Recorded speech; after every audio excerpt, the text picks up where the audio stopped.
Hey, it's Dr. Ron here, and today I'd like to talk about one of the most underutilized natural resources. I'm speaking of self-confidence. Now, some of you may kind of argue with the definition of self-confidence as being a natural resource, but I think if you think in terms of a young child, a baby comes into this world with a certain sense of entitlement.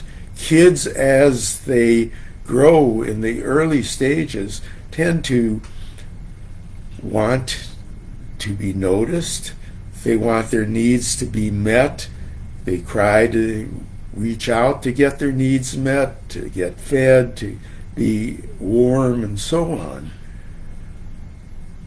Kids want to strive to walk and to talk and accomplish those really complex things of early childhood, and it becomes a real source of pride.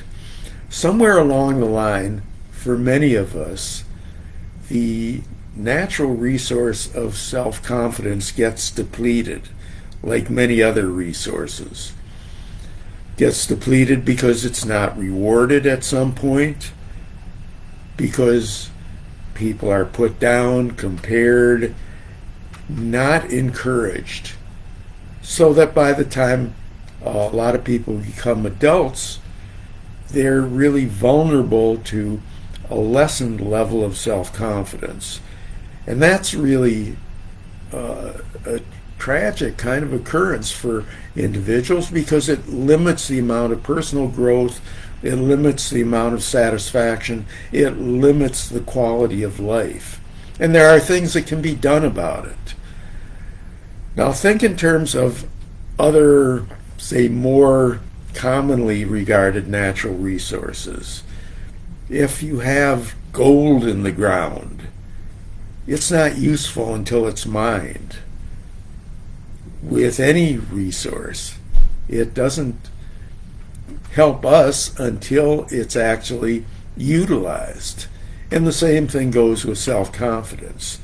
Now, there are some problems with a lot of resources, and that's that if we misuse them, if we overuse them, then they can become depleted. That's why, for example, there's now a great emphasis on trying to do heating with solar, with wind, things of that nature. The resources that don't get depleted are likely to become more and more a part of our world and do less destruction to the environment. But what about the personal destruction that comes when you don't maximize your own natural resources? The great thing about increasing self-confidence is it doesn't get depleted. In fact, the more that you have real self-confidence, the more you are willing to venture out, to try new things, to be successful in more ways, and also to tolerate the fact that not everything is a success. If I try and fall short, I am not my failure. I am me who fell short on this particular task, and then I'm going to try another one. That's kind of the way that we have to think to build self-confidence as a natural resource. When you find yourself saying, I can't, I won't, I'm not good enough, that's the lessened self-confidence talking. We don't want to operate from a lessened approach, but from a greater approach. I know some people may say, well, if you're too self-confident, you become narcissistic or don't think about other people. That's not self-confidence. That's insecurity masking as self-confidence.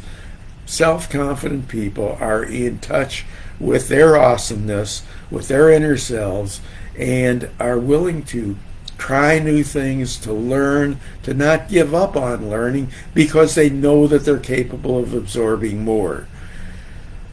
So I hope that people will begin to think in terms of self-confidence as being an actual resource, a natural resource that doesn't get used up, but actually gets revitalized the more that we use it. And in that way, not only do we strengthen ourselves, but if a greater percentage of the population is operating from a level of self-confidence, then if we could add into it certain things like compassion, love, and other attributes, it will make for a better world. Think in terms of self-confidence. Are you maximizing your potential for it? You haven't used it up, that much I can guarantee. So let's use it to the greatest extent, and we'll replenish it as we make the world a better place for us all to live in a confident and hopefully compassionate and loving way.